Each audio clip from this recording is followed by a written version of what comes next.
I'm going to take you through 3 hip internal rotation mobilizations. Beginning first with our rookie variation. I'm just going to sit on something. I'm sitting on the wooden box myself, and I'm going to need a dowel or a broomstick or something shaped like this, okay? I'm going to position the dowel here on the outside of the thigh, and then I'm going to hook the dowel down near the inside of my foot. What's going to happen is that when I pull now on the top of the dowel, it's going to move my hip up here into what's called an internally rotated position. I'm going to use the dowel and the leverage created here to stretch the hip into internal rotation. I'm going to hold this internal rotation position for approximately 90 seconds. At the end of that 90 seconds, I want to create some strength in this position. To do so, I'm going to resist the stretch. That is to say, I'm going to drive this leg against the dowel as though I am trying to pull my leg back to a neutral position.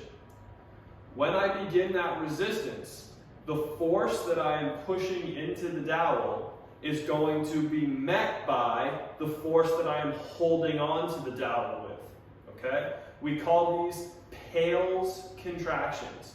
PAILs is an acronym, doesn't matter what the acronym stands for, but the PAILs contraction is going to be a resisted stretch. So let's pretend I've held this for 90 seconds. I'm going to start to push my leg into the dowel as though I'm trying to move my leg back to a neutral position. My arms are meeting this resistance up here, so I am only providing this force, this PAILs effort force, from a fully stretched position. I'm going to hold the strongest, safest effort resistance I can maintain for about 15 to 20 seconds, then I'm going to let it go.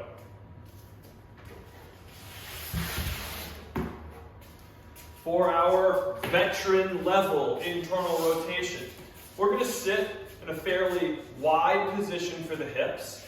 I'm going to take a hand against the outside of the knee, whichever side hip I intend to internally rotate, and I'm going to drive that knee down toward the ground, toward the midline, so to speak. As I get that knee closer down toward the ground, I begin feeling a stretch and pressure high up in the groin. That's how I know that my hip is being internally rotated. Just like that last exercise using dowel, I'm going to hold this position, this stretch of internal rotation for 90 seconds. At the end of 90 seconds, I will do a PAILs effort contraction. I will resist the stretch.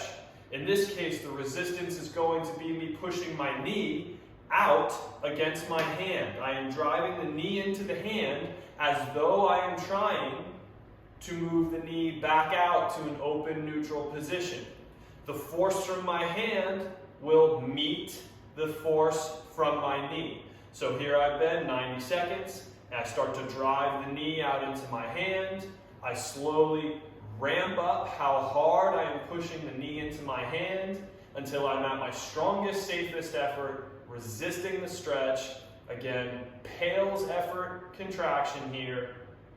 There is my veteran level hip internal rotation mobilization.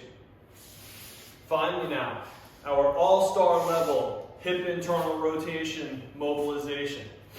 I'm going to go to a figure 4-like position. Normally in figure 4, the leg that is crossed over the knee, we're going to stretch that back hip. Not today. In this case, I'm going to use the top leg to pull the bottom leg, bottom knee, down toward the ground. As I lower that knee down toward the ground, I'm letting my foot slide slowly away from the body as I continue to drive this knee more and more down toward the ground. As I get as deep as I can into a strong, comfortable stretch, it's the same as the other 2 exercises. I hold for 90 seconds in the stretch, then PAILs effort resistance. The PAILs effort resistance here, I'm going to drive the bottom knee against the top foot. The top foot will meet the resistance of the knee. I'm going to slowly increase how hard I'm pushing with the knee. Pushing up, pushing up, pushing up. This leg is pushing down, down, down. When I find my strongest, safest effort, I'm going to hold that 15 to 20 seconds of sustained effort, then I'm done.